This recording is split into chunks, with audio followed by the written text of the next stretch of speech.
Welcome, everybody. Good morning. This is Kelly Catalinas along with Cindy Bishop Worldwide, and today we're bringing you Miss Sarah Rubin. Sarah is our Regional Marketing Director here at Fairway Independent Mortgage. She is much more than just a marketing director. She helps all of us with our social media, with our branding, with assisting us with our imaging, etc. And today she's going to be bringing you Google My Business in a how-to session. And with that, I'm going to turn it over to Sarah. Just real quick though, I'm going to put you on the spot, Kelly. Okay. Kelly, what award did you recently get? I got voted into the Washingtonian for top mortgage professional for 2021. Does anybody have any idea how special this is? Oh. You guys are looking to utilize. This is a big deal. Okay. This is truly unsolicited, a vote of your peers. I already knew Kelly was fantastic. Okay. I work with her. She does our business. She does business building for us, but this is a really big deal. So just send her way via her email, ask me for it, whatever. And I just had to say that because that is a big deal. And she's our instructor. Isn't that amazing? Thank you so much. All righty. Go ahead, Sarah. Cindy, perfect way to kind of start off talking about the power of reviews and the power of Google My Business. Kelly is by far one of the best I know as a human, not just a loan officer. So couldn't think of someone more deserving. So I love that we're highlighting this. And it also plays right into our topic of the power of a review and the power of word of mouth, because everything we do in a referral-based business is based on one person and then another person and then another person having a great experience. So we're going to dive in today first to the power of Google and then the power of reviews. And if you were on early, you heard Cindy asking for reviews. That is so, so, so important. And we'll talk about that kind of throughout. But please throw questions in the chat. Ask along the way. Don't feel like you're interrupting. I would love to, answer them as we go through. And with that, we'll kind of dive right on in. So first and foremost, the power of Google and then the power of reviews. So we don't need to spend that much time talking about the power of Google because one stat says it all. Google has over 70% of the search market share, making it the #1 search engine in the world. Additionally, Google captures almost 85% of all mobile traffic. So if you're on your computer, 70% is going to Google. You get some pull away with things like Bing, but not much. And if you're on your phone, there's essentially no pull away. It's all going through Google. Does anyone know the second largest search engine? And if you do, pop it in the chat. I'm going to give you a hint. It's owned by Google. All right, so we stumped everyone. The second largest search engine is in fact YouTube, or maybe my chat is delayed. Yes, Jane and Gwen, you are correct. YouTube is the second largest search engine in the world. So all of that together basically means that Google is the end all and be all when it comes to search engines. And therefore it's so, so, so important that your reviews appear on Google. Research shows that 91% of people read online reviews and 84% of people trust online reviews as much as a personal recommendation. So I generally get people saying to me, how is that possible? If my mom or my best friend or my sister tells me something, I'm going to believe that more than a Google review. But the general thought process behind online reviews and Google reviews is that they're far more objective. So yes, you heard Cindy asking for reviews. You'll hear plenty of people ask for reviews. I'm going to encourage you to ask for reviews. But if I've had a horrible experience, I don't need you to ask for a review. I'm just going to go do it. So as long as you're not only 5-star reviews, 99% of people will really believe that perhaps more than their closest confidant because it's completely objective and they don't know you. There's no stake in it for them other than to put their opinion out there to the masses. So online reviews are, I would say, probably the largest and strongest marketing technique you have. So if you're one of those people who's like, I really don't want to do Facebook, or I'm never going to understand Instagram, or what is this Clubhouse thing everyone's talking about, you don't have to worry about that stuff if you put all of your energy into reviews.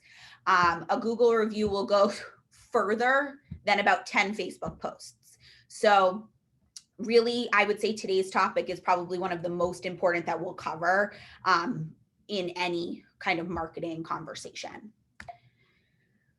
So how does Google My Business help you reach more people? So Google My Business gives you the power to attract and engage customers when they search for your business on Google. So earlier you heard Cindy say, if you go to Google and type in cindybishopworldwide.com, the review box isn't going to show up. That's because Google is smart enough to know you know that website and you want to go straight to it. If you are searching for Cindy Bishop Worldwide and you just search the words, they're now going to give you that full listing. But that listing is a Google My Business listing. It appears on the right-hand side of a Google search, and it'll show you a map location, a phone number, a website, and then your review box, and it all lives right there. Your business profile gives you a presence on Google that is further than just a link click, but it also gives you a presence in Google Maps. So all of its kind of features are being used and are combined for the most effective use of the largest search engine. And all of it is in a professional way. So the pushback I get most often about social media and digital marketing is, how do I keep my professional persona and still have a life, still be who I want to be and say what I want to say? Google My Business doesn't really worry about that because you're talking about a Google listing. You're not talking about your personal beliefs. So it's a very easy distinction. And then the Google My Business Insights will show you how you can capitalize on consumer engagement. So Google has all kinds of platforms and dashboards in place that will allow you to track your performance and see how things are working. Google Analytics are so incredibly powerful. And the more you're using Google My Business and integrating it with Google Analytics and your website, the stronger all of this will be in terms of telling you what's working and what's not, and then you can make some adjustments. Again, this gives you another way to directly communicate with your consumers or your potential consumers. So there are plenty of people that are going to search real estate agent Virginia, and how do you get that volume? How do you have that conversation? Or maybe they've read a review about you, or a friend or family has given them a review, and now they want to see kind of what you're about, what other people are saying. Google is the first place they're going to go, whether they realize it or not. If they go to the Chrome search bar and just type in your name, the first thing that's going to pull is your Google search. It's not just going to go to some random server. Google really does have their finger on the entire market. Any questions on kind of the why before we get into the how? No? Okay. So some advantages here. You can promote your business for free. So Google My Business does not require a subscription, does not require a fee, nothing like that. It is a free website. There are very few things in marketing that are truly free, and Google is one of those. Like I mentioned, you can promote yourself in both search and maps. So you absolutely need to include a physical address. I do get a lot of questions. What if my address is the same as my agency's address and they already have a Google My Business? It should allow you to override that, have the same address. You just need to have a different name typically. If for some reason it doesn't, then you can think about using a different address, but you do want to make sure there is a map location so that all of the pieces together are working. You can see, connect with, and update your customers and prospects. So I will tell you, this was probably one of the strongest things that happened during COVID when everything started closing, hours started changing. Google quickly said, tell us your COVID business hours, tell us your COVID procedures. And you put that all right in your Google My Business profile. Then a customer comes, wants to drop off a package to you or needs to talk to you. You now have all of that information. You could update your phone number to a cell phone perhaps. But all of that is easily accessible and the first place people go to look for that information. And then last but not least, and this is really what we're going to dive into next, it is not just a powerful place, it is the most powerful place to collect reviews. I don't know how many people are paying attention to the new software out there or technology out there called Podium. It is a review platform for the most part. It does integrate with Google. It does try to drive traffic to Google reviews. If you are thinking about it, if you have a good Google review strategy in place, you don't need to worry about paying for Podium. If not, something you can consider, but I don't think it's necessary. I only mention it because I'm getting a lot of questions about the platform lately, especially with mortgage and real estate professionals. Okay, so like I said, we've kind of gone through the why and the advantages, but now we're going to talk about kind of the tactical piece. There is nothing I hate more than someone telling me I need to do something and then not telling me how to in fact do it. So if you are in front of your computer, which you all are because you're on Zoom, but if you have two screens or can split it, feel free to follow along so you can ask questions. But the first thing you're going to do is go to business.google.com. And then you're going to click Manage Now. You're going to type in your business name. So I'm going to use the capital Z Homes at Compass as an example because it's really easy for me to use this as an example. You cannot type in Compass Realty. There will already be a Google listing there. You will need to type in capital Z Homes and your address will need to be the Compass address. Does that help kind of differentiate when you're talking about your business name? Your business name is either your name, your team name, but it is not your real estate agency name. You'll then click Next. You'll choose your business category, and then you'll fill in your details. So all you really have to do there, you'll set it up. You can always go back. You can always edit. You can always add.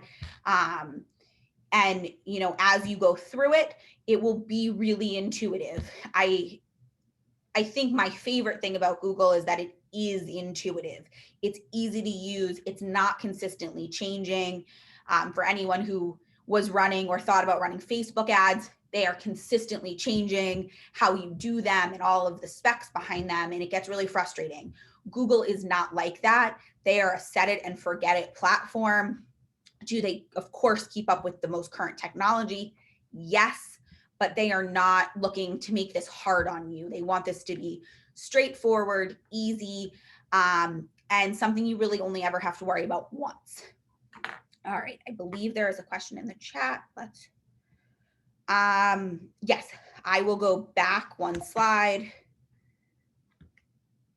But again, if you go to business.google.com, it will walk you through every one of these steps. It's literally like a handheld situation. Okay, so now we're going to switch to talking about reviews, and this, excuse me, will really be the rest of our conversation today. But does anyone use Google reviews right now? And is there something that's really working for them? I'd love to kind of hear your strategies before we talk about different ways to do this.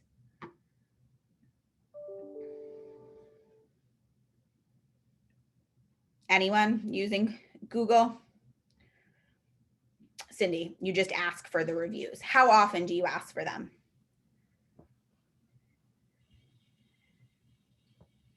Is someone speaking? I'm sorry. Oh no, and they're putting them in the chat, so I'll read them out loud.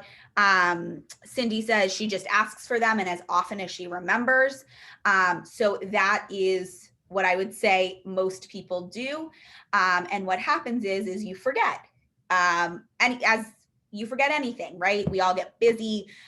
The market is wild. And we forget to ask for reviews. And then hopefully at some point, someone remembers or someone thinks to do it because they had a really great experience. But what the biggest problem with that is that what happens when one person out of a million has a bad experience? What's the first thing someone says when something goes wrong? Are they waiting for you to ask for a review? No, they're just figuring out where they can go to roast you. It happens to anyone and everyone. We all have bad days. We all have things that happen. And the next thing we're going to talk about is how to deal with a bad review. But we don't ever have to ask for a bad review. It just happens. And if we're not asking for positive reviews, then the bad review outshines the good reviews. I will say that the philosophy behind reviews is that we expect people to be human. If I said it earlier, if all you have is 5-star reviews, something seems off. So if you have a software that automatically asks for reviews and you can filter it by 3 stars and above or 4 stars and above, people are smart. They know that you aren't perfect and it is impossible to be perfect. So even if you have 20 reviews and they're all 5 stars, if I read through it and there's not a single, like, this could have been slightly better, I know something is off. But if I have a whole bunch of reviews and they're clearly 99.9% of your days are phenomenal, every now and then you're human, things get missed, things happen. I lost a deal, something like that. I really wanted a house and I didn't get it. Then I know that these reviews are really trustworthy because they're not filtered out. So let's talk about first how to get those good reviews and then how to deal with the every now and then not so great review, and then we'll head to the chat. So the first is your logistics. And this is what you need to think about. How do I make this easy for every single client I work with to leave me a review? So you want to share a short customized URL to have people leave you a Google review. So when you create your Google My Business account, you will be able to share that link. The link's going to be really long and completely not intuitive. If you take that link and head to something like bit.ly, you can shorten it and you can customize it. You may have to pay a few dollars for the customization, but regardless, it just needs to be short. You can then hyperlink it and it doesn't matter if it's customized or not, but you need to make sure it's short and you can remember what that link is, just like you remember what your website is. Then you need to spread the word, and you can't just ask when you remember. It needs to be part of your scripting. So whether you have automated emails that go out throughout the process, you have emails after that share information about the market or remind people that it's daylight savings time or anything of that nature, every single one of those emails must have an ask to get reviews. So it can be a standard line, 2 sentences, 1 sentence at the bottom of every email that asks people for reviews. And then for your clients as well, you want to include a link that says, check out my reviews. So, I would say write 2 sentences, one that asks for a review and one that sends people to your reviews to read them, and have that be the standard line at the end of every single email. And then the last way to truly grow that Google presence is to reply. So you cannot expect, well, the easiest way to think about this is if someone said to you, you look really pretty today, you wouldn't just move on and walk away. You would say thank you. You would immediately acknowledge the conversation. Someone said this was a great transaction. Thank you so much. You got me into my home. We beat out 15 other offers. Again, you wouldn't just walk away. You would give them a robust answer, thanking them for that praise. It should be the exact same thing online. And we will talk about that in the reverse, like I said, on the next slide. But really, you need to be responsive. And you can't, and this isn't on the slide, you can't expect all of this can be done after the transaction is done. You need to think about when the client or the business partner is most satisfied. And you need to then ask at that point. So perhaps the example I just used, there were 15 offers on a house, you had the winning offer. I would argue that your client is perhaps the most satisfied at that point. They just won a house against a hugely competitive market. Maybe they've lost 4 houses and they finally got one. That is the best time to ask for a review. And if you start talking about it at the start of the transaction, if you are sending them to read reviews and then you mention it throughout that whole transaction, they're not going to be surprised when you ask for a review because they knew it was coming. They knew you relied on those Google reviews. And this is the truth for a review on any platform, but Google is the most powerful review platform in my personal opinion and based on the research. So the things you need to think about: make your logistics easy, spread the word in a way that's consistent and does not rely on you remembering to ask, and then be responsive. And if you do those things, you will build out a robust review platform. So let's pop to the chat and then we'll deal with the negative ones.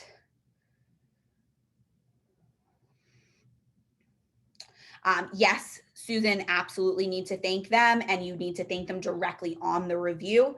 So there is a reply button, and you need to make sure your responses aren't the exact same. So as you would reply to someone in person, you need to reply to them on Google as well. So there is not a way, Linda, to link other review survey systems. Google does not allow for a direct post for a reason. It is to maintain the integrity of the platform. So they do not allow that direct integration at the moment. Jane, that's a really great technique. So that people feel appreciated when they leave you a review with a thank you note. I think, I hear a lot of times people will send gifts at various parts of the process. If you're not sending it when they leave a review, you can ask for a review in those gifts as well. So you could send a thank you note and ask for the review there as well.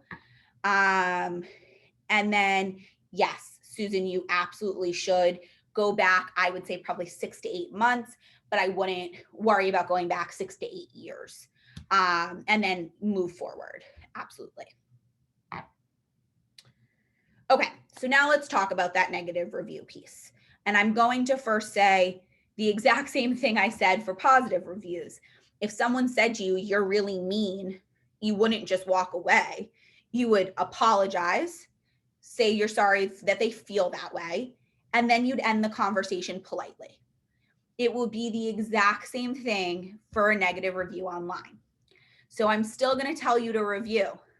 I'm still going to tell you to keep to engage with the consumer, but it's a little different. You want to be as brief as possible. So I'm really sorry you had this experience. If you would like to talk about it further, please email me or call me at. You need to own it. Whether or not the client is right, the client is always right. You can't fight them online. You can't say this is completely incorrect. This isn't the facts. All you're doing is making yourself look worse on Google where people are reading about it. If you just own it and move forward and try to take it offline, then all any other prospective client sees is, wow, this person really takes accountability for any mistake they make. Apologize, offer to fix it if at all possible, and then perhaps the most important part, take it offline. You do not want to go back and forth on Google.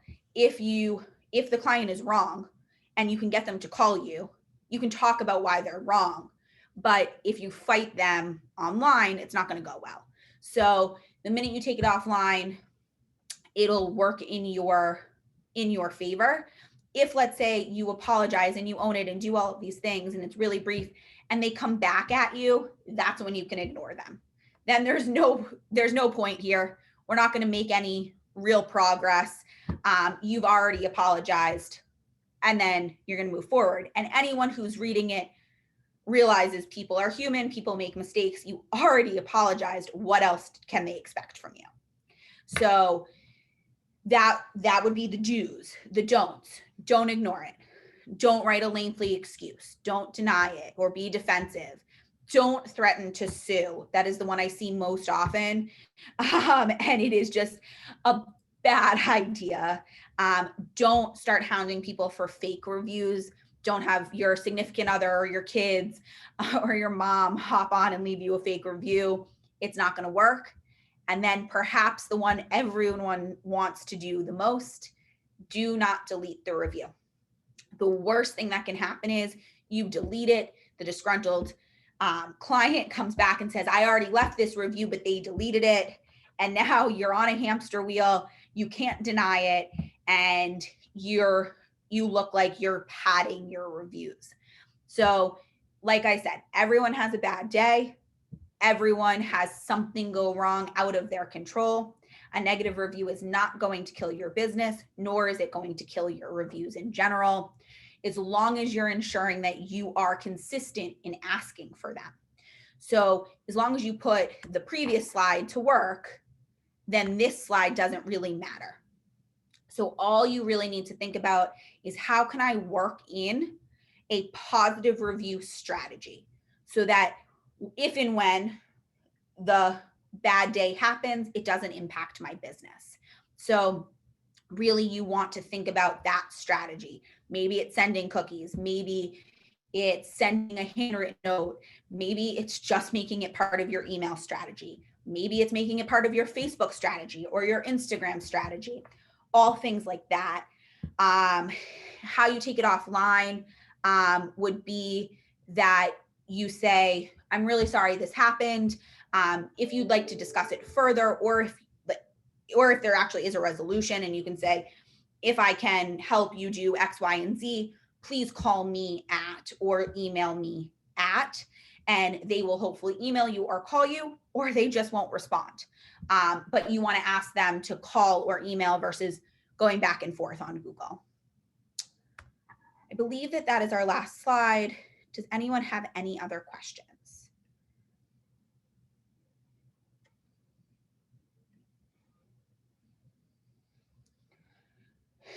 Yeah, so you can't transfer them from Zillow to Google, but in the real estate world, I would say Zillow is the second most powerful platform, because we know our clients are looking for homes on Zillow. Whether we want them to or not, we know that they are. So Zillow is a very powerful place to have your reviews. That's not a bad thing. I would just start integrating a Google plan as well. And you can say, even in your emails to your consumers, you know, I really appreciate your Zillow review. If you have a moment, would you mind copy and pasting it onto Google? They don't have to write something different. I think that's where clients get worked up. They're like, I have to do 4 different reviews and they have to be so different. No, they don't have to be different. They can all be the exact same. Sarah, one question Virginia asked, how do you take it offline? I'm not sure what she means by that. Yeah, so you just need to ask them to call you or email you directly in the response.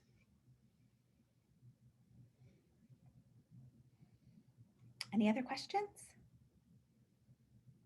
Awesome. Cindy, any from you?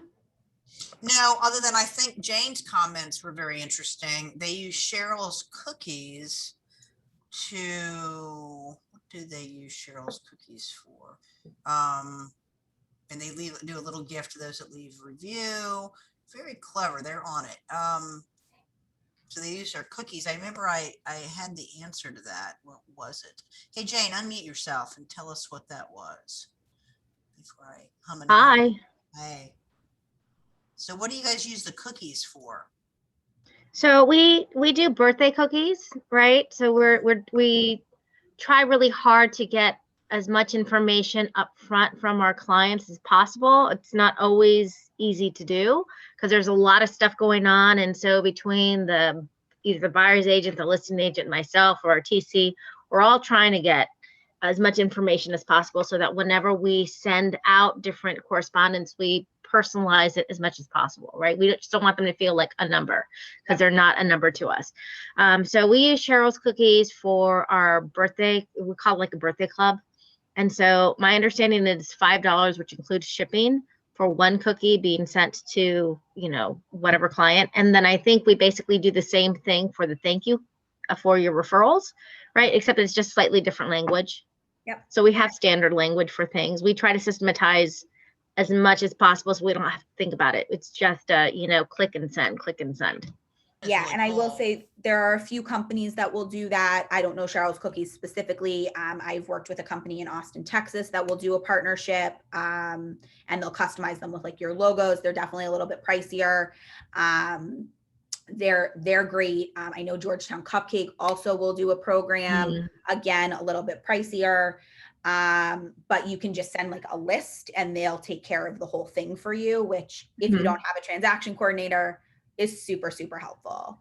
$5 is cheap because like Susan McKinney, if she'd unmute herself, she turned me on to send out cards, and they do really nice gifts because, you know, you are measured and unfortunately by the quality of what gets sent. And while I'm gluten free, many people are not. And she started me by sending a brownie when the days when I wasn't gluten free. And that has got to be the most delicious brownie I ever had in my life. And I think favorably and happily of Susan McKinney, right?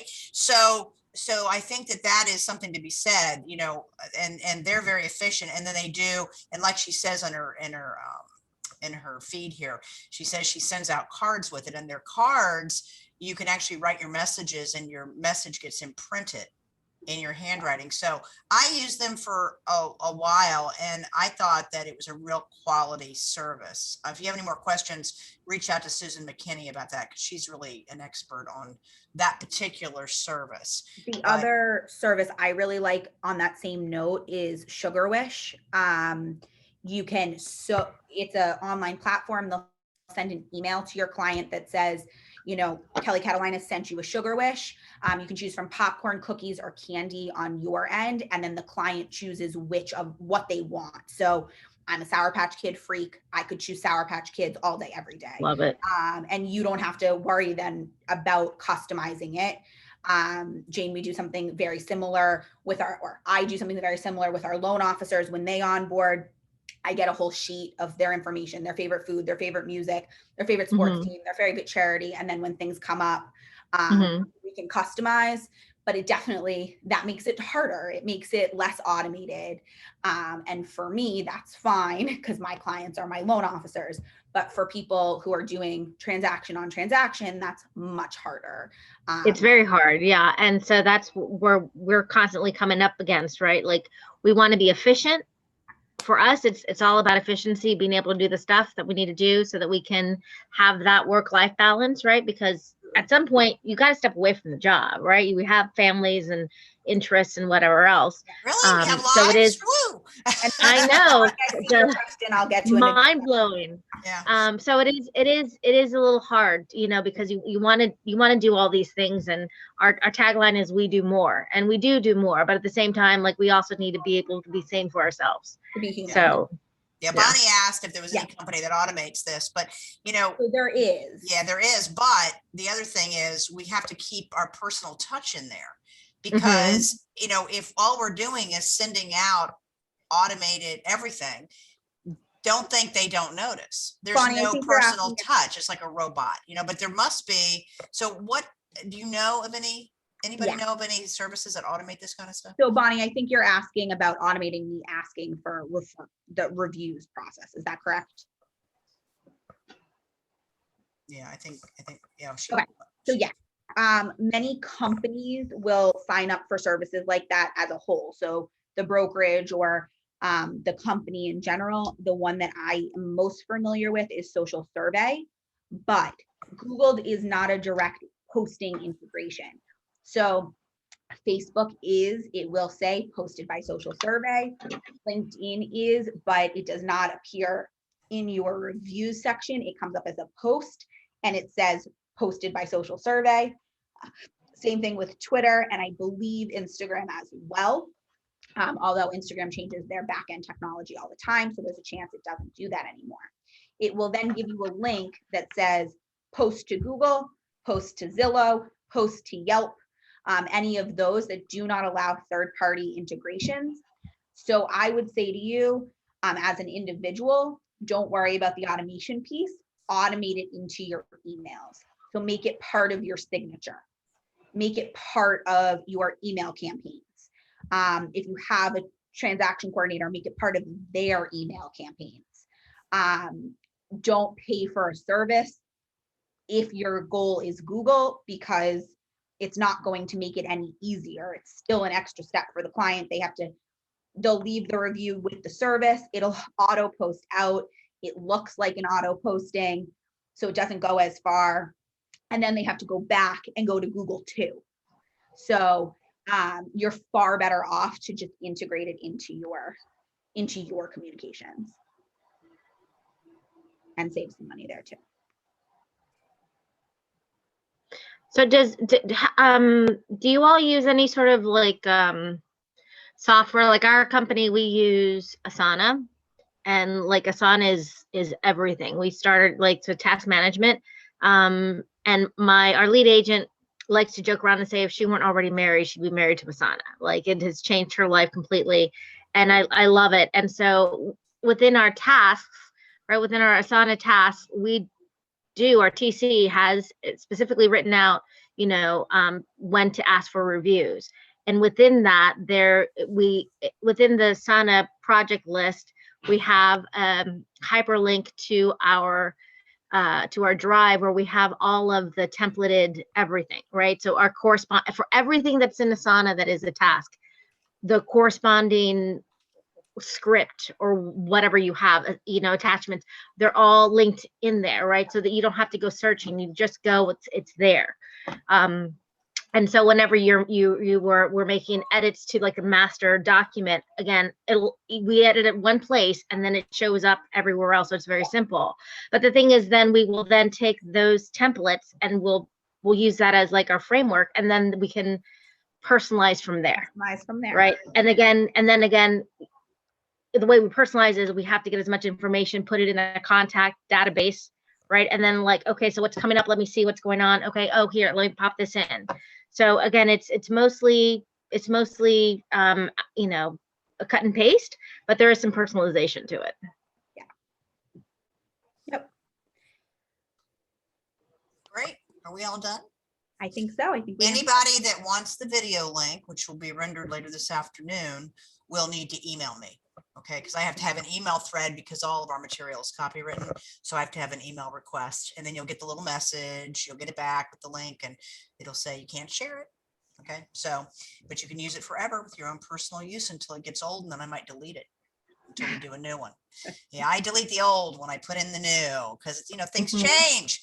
I mean, That's right. Remember the old days when nothing changed? Now it's like zoom, zoom, zoom.